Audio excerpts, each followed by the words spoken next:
আজি ৰাতিপুৱা ঠিক 11:30 বা 12টা বজাৰ ভিতৰত এনেকুৱা এটা মানে আমাৰ আৰক্ষী চকীত এই জালুকবাৰী আৰক্ষী চকীত এটা সংবাদ পাইছিলোঁ আমি ৰেডিশ্যন ব্লু হোটেল ৰেডিশ্যন ব্লুৰ ওচৰত এটা বলেৰো গাড়ী এখনত মানে ডকাইতি হোৱা বুলি গম পাই আমি জালুকবাৰী আৰক্ষী চকীৰ বিষয়াসকল আমাৰ OC মই আমি সকলোৱে মিলি এইটো তদন্ত আৰম্ভ কৰিছিলোঁ। তদন্ত কৰি আৰম্ভ কৰা অন্তত আমি দেখিছিলোঁ গাড়ীত যিকেইজন মানুহ আমি পাইছিলোঁ তেখেতসকলক সোধপোছ কৰি এটা বস্তু আমি পাইছিলোঁ যে তেখেতসকলৰ মানে মিছা কথাৰে মানে বিভিন্ন ধৰণৰ তেওঁলোকে আমাক ব্যাখ্যা দিবলৈ বিচাৰিছিলে বা ষ্টেটমেণ্ট দিছিলে।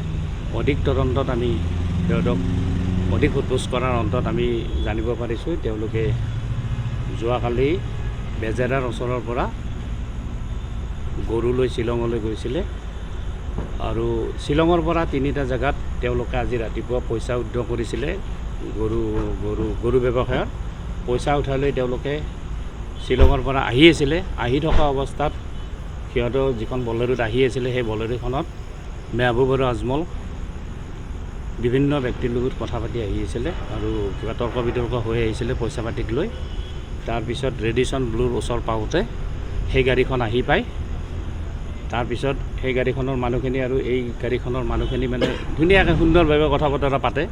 তাৰপিছত সেই মানুহকেইজন গাড়ীখনৰ পৰা গুচি যায় আৰু লগে লগে মেহবুব আৰু আজমলো তাৰ পৰা গুচি যায়। সিহঁতে পইচা লৈ গৈছে বুলি কৈছে আৰু মেহবুব আৰু আজমলো পইচা লৈ গৈছে।